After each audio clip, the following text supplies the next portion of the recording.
예수 주신 말씀은 시편, 구약성경 시편 34편 15절에서 20절 말씀입니다. 시편 34편 15절에서 20절 말씀. 제가 갖고 있는 성경 구약성경 826쪽 정도에 있습니다. 시편 34편 15절서부터 20절까지의 말씀 제가 봉독해 올리겠습니다.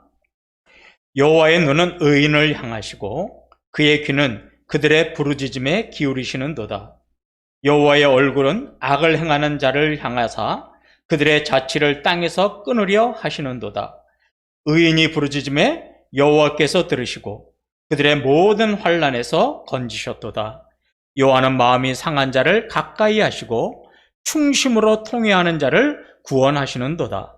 의인은 고난이 많으나 여호와께서 그의 모든 고난에서 건지시는도다. 그의 모든 뼈를 보호하시며 그 중에서 하나도 꺾이지 아니하도다. 아멘. 해주셨으면 좋겠습니다. 새해 복 많이 받으시기 바랍니다. 네, 새해 복 많이 받으십시오. 예, 여러분 가정에 하나님의 놀라우신 은혜와 사랑이 충만하시기를 주님의 이름으로 축복합니다.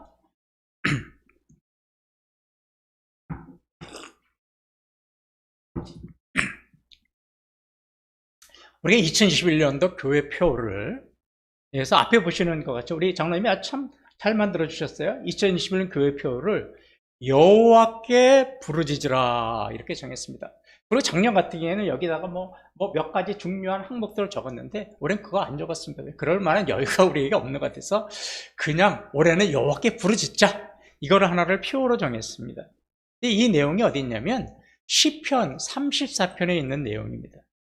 왜 제가 이 시편 34편에 이 여호와께 부르짖으라는 것을 정했냐면 우리가 2021년 늘 힘들고 어려울 때마다 이 시편 34편을 좀 묵상하시고 여러분들이 읽으시면 좀 힘이 될 것 같아서 저 짧은 소견에 그래도 여러 가지 성경의 중요한 우리에게 격려하는 성경이 있지만 이 성경을 정했습니다. 그래서 여러분 올 한 해 동안에 늘 이 시편 34편 좀 묵상하시면 좀 도움이 되실 겁니다.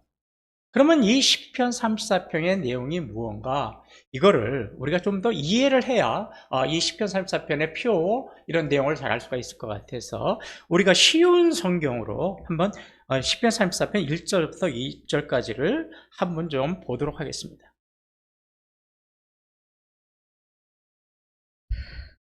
나는 언제나 여호와를 찬양하겠습니다. 내 입술에서 주님을 찬양하는 소리가 끊이지 않을 것입니다. 내 몸과 마음으로 여호와를 자랑할 것입니다. 가난한 사람들이여 듣고 기뻐하십시오. 나와 함께 여호와의 영광을 노래합시다. 그의 이름을 함께 찬양합시다.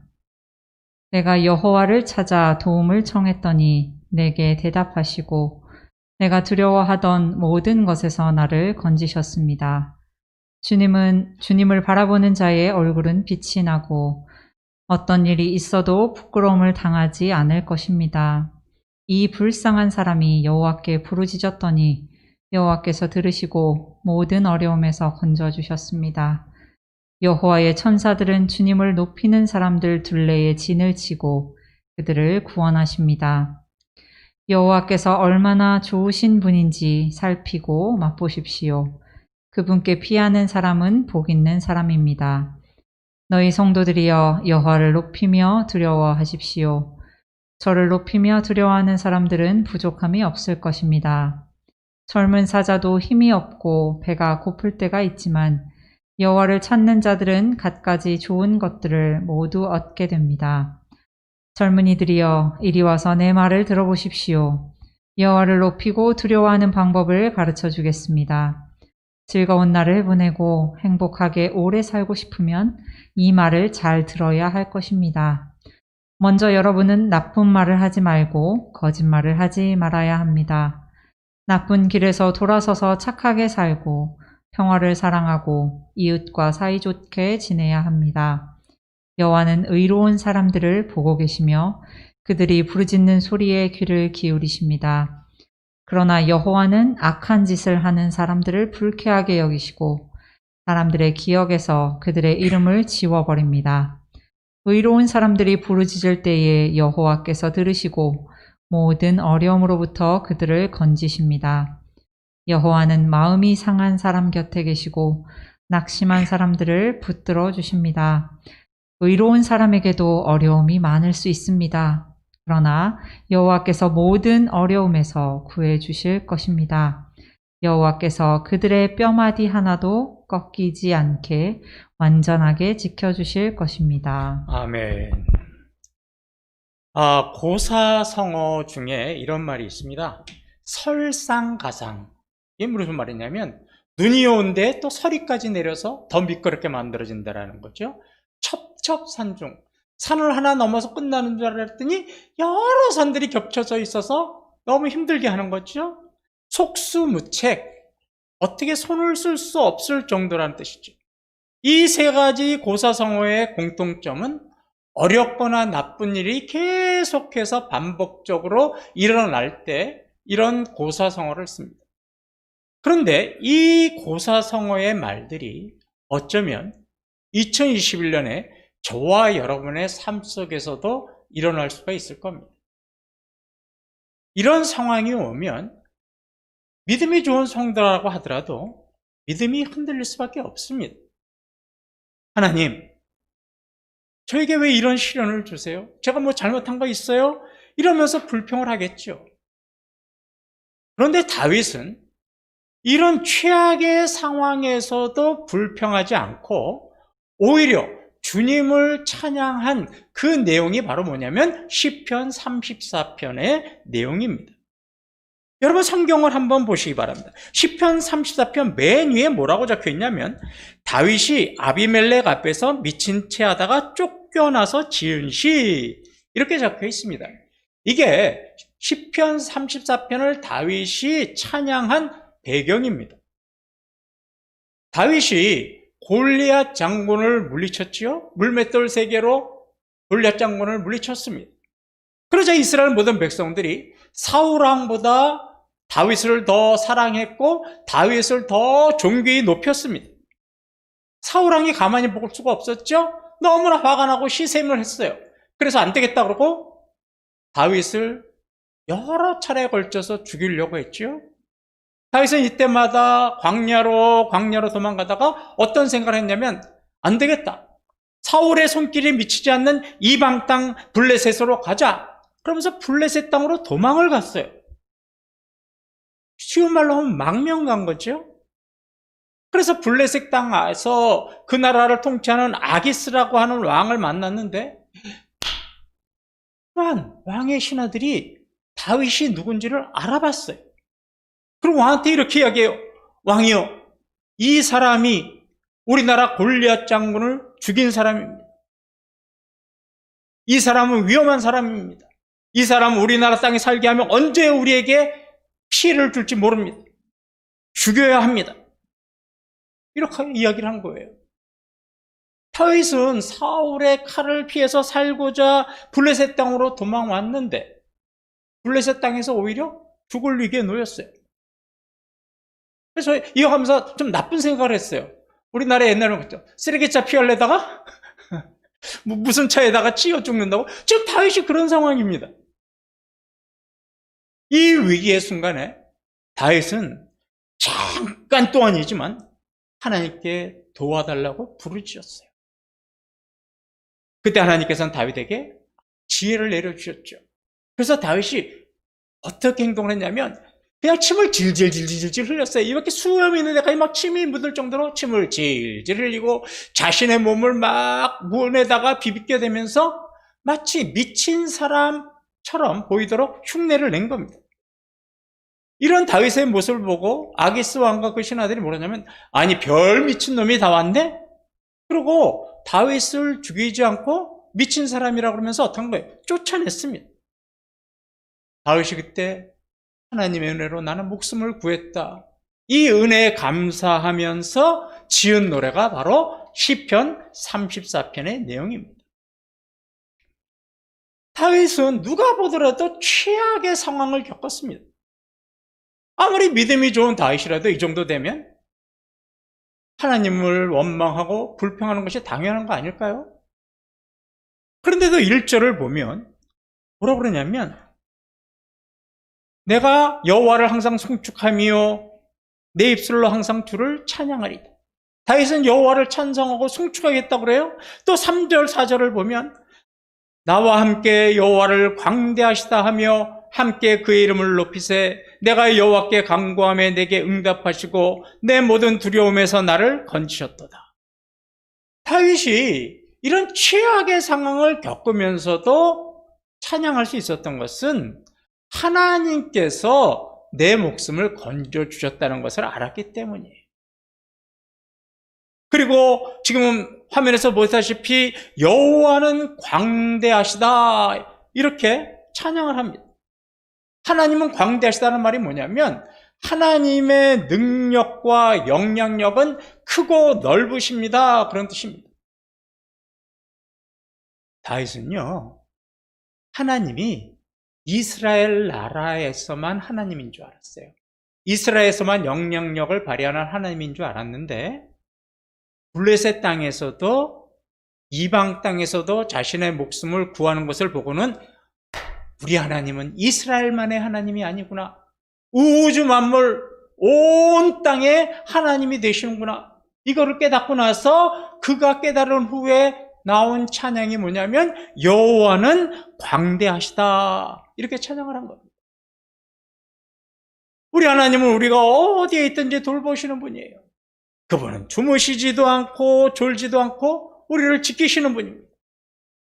그런데 우리는 어떤 실수를 범하냐면 우리는 하나님의 능력을 자기 생각의 수준으로 제한할 때가 있어요.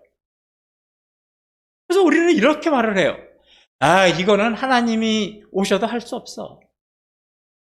이 병은 하나님이시라도 고칠 수 없어. 이렇게 말을 합니다. 이게 바로 뭐냐면 하나님의 능력을 자기가 제한하는 거죠.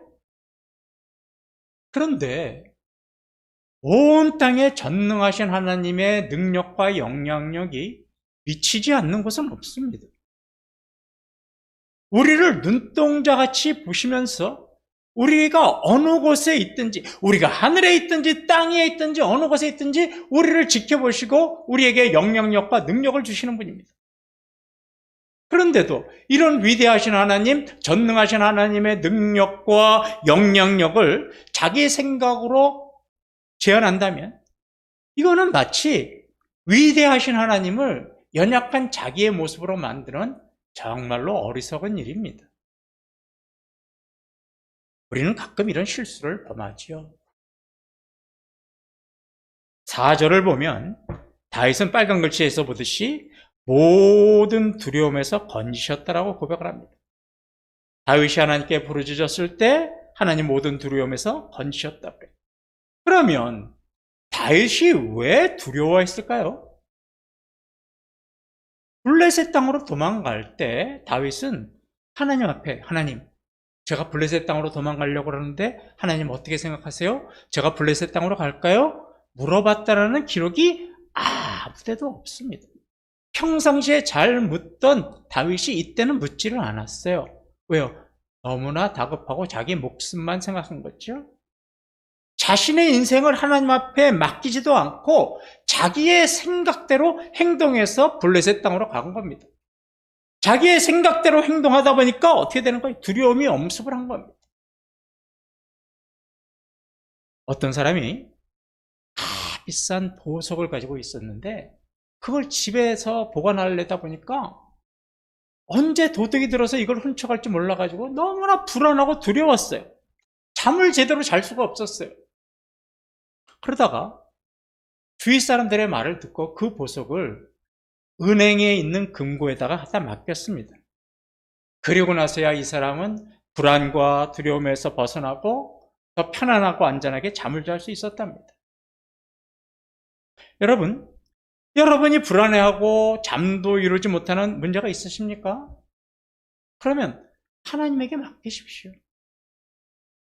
우리 하나님에게 맡기면 여러분의 문제는 안전하게 해결이 됩니다. 우리 하나님은 어떤 문제라도 해결하실 수 있는 능력이 하나님이시기 때문입니다. 더 이상 내가 그 문제 짊어지고 불안함과 두려움에 휩싸여 살지 마시고 하나님 앞에 맡기시기만 하면 여러분들 불안한 두려움 사라지고 하나님이 그 문제를 안전하게 해결해 주시는 겁니다.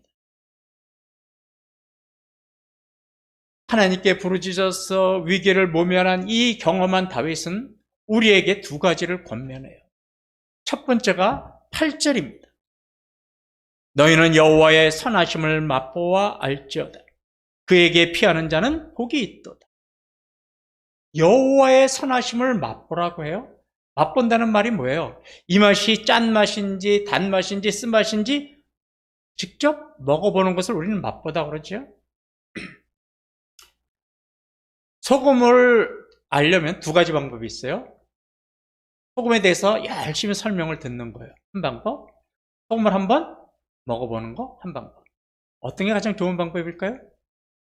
네, 먹어보는 겁니다. 100번 설명을 듣는 것보다 한 번. 애들이 자꾸 소금 먹으려고 그러면 설명하지 마세요. 어떻게 하시면 돼요? 한번 입에다 찍어서 넣어주시면 됩니다. 그럼 다시는 소금 안 먹습니다. 마찬가지예요. 하나님은 선하시다. 하나님은 전능하시다. 하나님은 사랑하시다. 이 진리 모르는 분 계세요? 우리 지금 여기 계신 성도님, 우리 지금 영상 예배로 들으시는 성도님, 이 진리 모르시는 분 계세요? 아무도 없어요. 그리고 이 진리 제가 이야기하면 여러분들이 그러실까요? 아멘, 맞습니다, 그렇습니다, 우리 하나님 진리십니다, 전능하십니다. 동의할 거예요. 그런데 소금을 지식적으로 아는 것과 소금을 직접 먹어보는 것과 전혀 다른 것처럼 우리가 하나님을 지식적으로 알고 동의하는 것, 이것하고 하나님을 직접 경험하는 것, 이것하고는 차원이 전혀 다른 문제예요. 이거는 초등학교와 대학교 수준의 차이입니다. 선하신 하나님, 사랑의 하나님, 전능하신 하나님을 맛보아서 그 맛이 우리 삶에 완전히 녹아내려야 그때부터 우리는 하나님을 비로소 알게 되는 겁니다.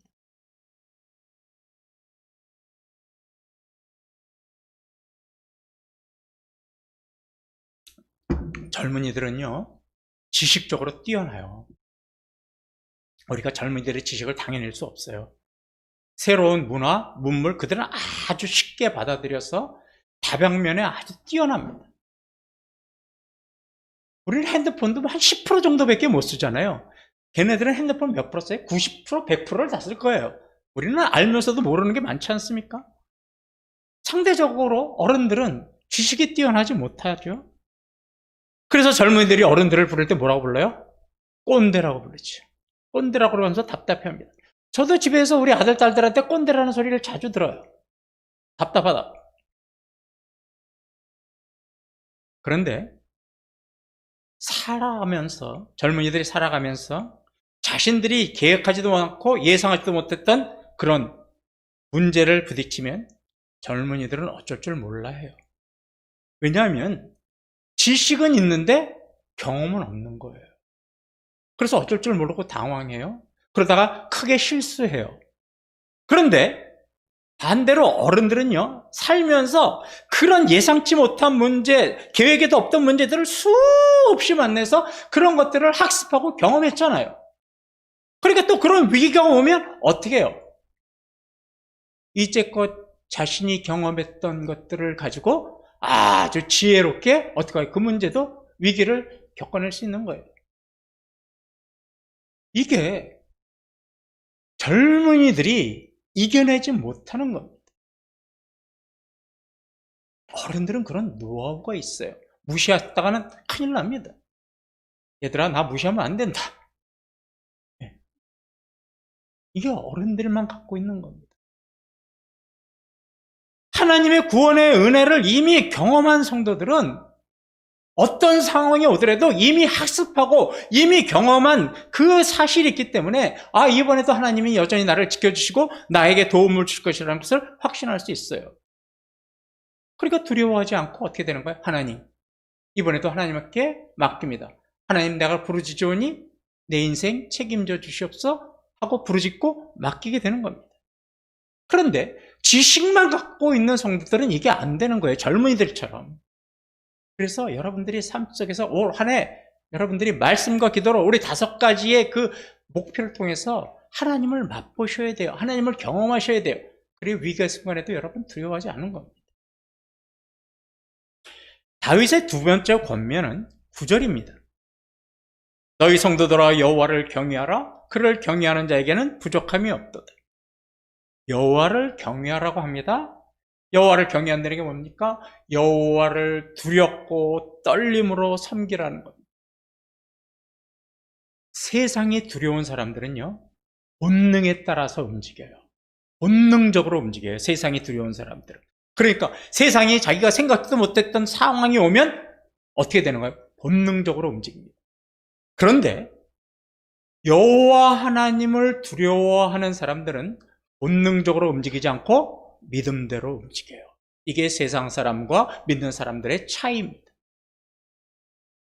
왜냐하면 세상이 주는 두려움, 또 여호와 하나님의 위대하심과 광대하심과 존귀하심과 위엄 있으신 그 하나님에 대한 경외심, 두려움, 이 두 가지를 비교하면 세상이 주는 두려움보다 하나님에 대한 두려움이 더 커요. 그러니까 두려우신 하나님을 따라가면서 행동하는 거예요. 그런데 세상 사람들은 여호와의 두려우심을 깨닫지 못하니까 어떻게 되는 거예요? 본능대로 움직이는 거예요. 이게 차이죠. 그러니까 우리가 세상에서 어려운 일을 당할 때 세상 사람들은 본능대로 움직이고 세상에서 도움을 찾지만 우리는 어떻게 되는 거예요? 위대하신 하나님, 광대하신 하나님, 높으신 하나님, 지극히 위엄이 있으신 하나님 앞에 두려움을 가지고 하나님, 내 문제 내려놓습니다 하고 부르짖고 맡기고 도움을 구하는 거죠.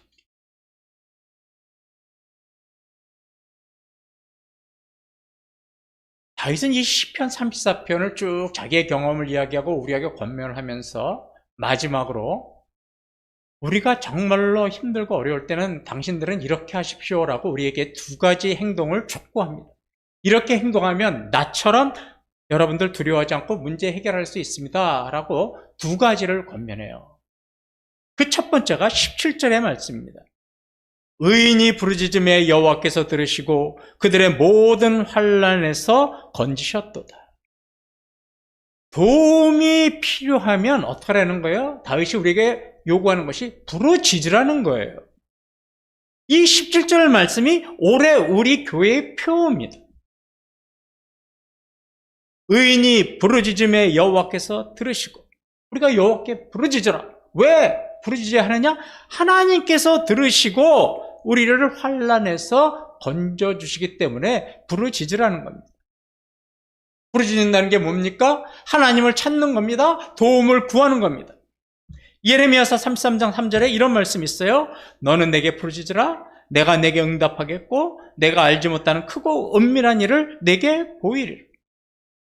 여러분, 암만 믿음이 좋은 성도라고 해서 하나님이 칭찬한다고 해서 문제가 왔을 때 내가 가만히 있으면 하나님이 알아서 척척 해결해 주는 거 아닙니다. 얘가 어렵구나. 내가 빨리 가서 도와줘. 우리 하나님 그런 하나님이 아닙니다.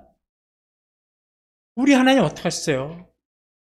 너는 내게 부르짖으라. 부르짖어야만 어떻게 하시겠다는 거예요? 응답하시고 그 문제를 해결해 주시겠다는 거예요. 가만히 있으면 하나님 도와주시지 않아요. 배고프고 젖 먹고 싶은 아이가 울부짖어야 젖을 먹을 수 있는 것처럼 똑같은 이치입니다. 우리가 하나님께 부르짖어야 돼요. 나는 믿음이 좋으니까 하나님이 알아서 다 해결해 주실 거야. 나는 근심 걱정 없어. 이게 아닙니다. 하나님의 일하시는 원리는 그렇지 않습니다. 하나님은 여러분을 사랑하시는데도 왜 나는 도와주지 않는가? 부르짖지 않아서 그러신 거예요. 부르짖어야만 응답하시는 겁니다. 그 부르짖는다는 게 뭐예요? 전능하신 하나님 앞에 내가 할 수 없는 일을 맡기는 겁니다. 여러분, 이게 우리의 어려움을 해결하는 가장 좋은 방법입니다. 2021년 우리의 삶이 힘들고 어려울 때마다 여러분 어떻게 하셔야 되냐면 부르짖어야 돼요. 주여, 내가 지금 고난에 처해 있습니다. 하나님의 도우심이 절실히 필요합니다. 하나님 내 사정 아시지요? 도움의 손길을 주시옵소서. 주여! 부르짖으셔야 합니다. 그러면 하나님 응답하셨어? 아무리 힘들고 어렵다고 할지라도 2011년 여러분에게 도움을 주시는 겁니다. 두 번째는 우리에게 다윗이 무엇을 행동하라고 하냐면 34절 18절에 여호와는 마음이 상한 자를 가까이 하시고 충심으로 통회하는 자를 구원하시도다. 마음이 상한 자, 충심으로 통회하는 자가 누굽니까? 자신의 죄를 회개하는 사람을 말합니다. 하나님은요, 죄를 철저하게 회개하고 하나님을 바라보는 자를 도와주세요. 우리가 하나님께 부르짖기 전에 우리가 먼저 자신을 돌아봐야 합니다. 자신을 돌아보고 나에게 문제가 있다면 그 잘못된 것 회개하는 마음을 가지고 주님 앞에 부르짖어야 합니다. 우리가 대표적인 그런 사건을 하나 누가복음에서 볼 수 있죠. 누가복음 18장 13절에 세리는 멀리 서서 감히 눈을 들어 하늘을 쳐다보지도 못하고 다만 가슴을 치며 이르되 하나님이여 불쌍히 여기소서 나는 죄인이로소이다 하였느니라. 두 사람이 성전에서 기도하지 않았습니까? 바리새인은 자신의 의로움을 드러내면서 의로움을 가지고 기도를 했어요. 하나님 그 기도를 어떻게 하셨어요? 듣지 않으셨어요. 외면하셨어요. 그러나 가슴을 치면서 나는 죄인으로서이다 하고 고백한 이 세리의 기도를 하나님은 기쁘게 받으시고 들으셨지요. 2021년 힘들고 어려울 때마다 성도 여러분, 회개하는 마음으로 주님을 부르시기 바랍니다. 아직도 여호와의 선하심을 맛보지 못했고 여호와를 두려운 마음으로 섬기지 못하는 것이 있다면 회개하는 마음으로 주님 앞에 도움을 구하시고 부르짖으십시오. 그럼 하나님, 전능하신 하나님인 광대하신 하나님이 우리가 어떤 곳에서 어떤 일을 당하든지 우리를 긍휼히 여기시고 도움의 손길을 내미시는 겁니다. 그러면 하나님께서 우리에게 도움의 손길을 내미실 때 우리에게 어떤 놀라운 축복이 있을까요? 우리가 하나님 앞에 부르짖을 때, 애통하는 마음으로 하나님 앞에 자복하며 주님 앞에 부르짖을 때 우리는 어떠한 은혜를 누릴 수 있을까요? 10절을 보면 젊은 사자는 궁핍하여 졸릴지라도 여호와를 찾는 자는 모든 좋은 것에 부족함이 없으리로다. 여러분, 텔레비에서 동물의 왕국이라는 거 하는 거 아시죠? 동물의 왕국을 보면 암만 젊은 사자도요, 때로는 먹이 사냥에 실패하는 걸 볼 수가 있어요. 먹이를 열심히 달려들지만 먹이 사냥에 실패해서 쫄쫄 굶을 때가 있어요. 이런 걸 우리가 동물의 왕국을 통해서 볼 수 있습니다. 이게 세상의 이치입니다. 암만 권력이고 능력이 있어도 굶을 때가 있어요. 그런데 여호와를 부르짖고 회개하는 마음으로 도움을 주는 자에게는, 구하는 자에게는 그런 일이 일어나지 않는다는 거예요. 하나님은 부르짖는 자들에게 모든 좋은 것에 부족함이 없겠다고 약속하셨기 때문입니다. 여러분, 부르짖으시면 부족함이 없을 겁니다. 우리가 2021년 이 감염병에 힘들고 어려운 시대에 주님께 부르짖을 때 주님은 여러분들에게 모든 필요를 채워주시는 겁니다. 우리의 삶에 필요한 모든 것들을 부족함이 없이 채워주시고, 한두 가지만 주고 끝내시는 것이 아니라 모든 필요한 것들을 채워주시겠다고 약속하신 거예요. 여러분, 2021년 순간순간마다 우리가 여호와께 부르짖어야 할 이유가 여기에 있는 겁니다. 암만 경제가 힘들고 어렵다 할지라도 여호와 앞에 부르짖으면 뭐라고 약속하셨어요? 모든 좋은 것에 부족함이 없이 내가 채워주겠다. 부르짖기만 해라라고 약속하신 겁니다. 또 하나님께서 우리가 부르짖을 때 주시는 또 하나의 은혜는 시편 34편 20절의 말씀입니다. 그의 모든 뼈를 보호하시며 그 중에 하나도 꺾이지 아니한도다. 위기의 상황에서 우리가 어떤 고난과 어려움과 또 질병 속에 있더라도 우리의 뼈가 한 부분도 손상되지 않게 우리를 지켜 보호해 주신다는 겁니다. 우리가 2021년 감염병의 위기 속에 있지만 하나님, 우리가 부르짖으면 우리와 우리의 가정을 지켜주셔서 머리털 하나 상하지 않도록 우리를 지켜주시겠다는 약속입니다. 부르짖는 자에게 주시는 은혜입니다. 이게 2021년 우리가 순간순간마다 여호와를 부르짖어야 할 이유입니다. 여러분 2011년 경제적인 어려움에서 벗어나고 여러분들의 가족들이 건강하기를 원하십니까? 부르짖으십시오. 도움의 손길을 구하십시오. 그러면 하나님께서 이 두 가지를 약속하신 겁니다. 말씀을 마치죠. 2021년은 앞에서 우리가 봤던 세 가지 고사성어처럼 설상가상, 첩첩산중, 속수무책 같은 한 해로 우리에게 다가올 겁니다. 또 2주간 2.5단계가 발효가 됐죠. 이 발표가 날 때마다 사업하시는 분들은 아마 피가 마를 것 같습니다. 이런 한 해 우리가 어떻게 사시겠습니까? 그러나 그렇다고 해서 너무 두려워하거나 불안해하시지는 마십시오. 오늘 다윗이 노래한 것처럼 우리 하나님의 능력은 광대하십니다. 우리가 어디서 어떤 일을 하든지 하나님 우리를 위기에서 도우실 겁니다. 다윗처럼 2021년 여호와께 부르짖으십시오. 그리고 회개하는 마음으로 주님 앞에 나가십시오. 그러면 하나님의 그 능력에 도우시는 손길이 여러분들에게 함께 하셨어요. 2021년이 암만 어렵고 힘들더라도 여러분들을 은혜 가운데 돌보셔서 부족함이 없이 채워주시고 뼈 하나 꺾이지 않도록 여러분들의 건강을 지켜주시는 겁니다. 2021년 한 해가 우리 사랑하는 성도들이 여호와께 부르짖음으로 이런 은혜가 임하시고 이런 은혜를 누리시는 한 해가 되시기를 주님의 이름으로 축원합니다.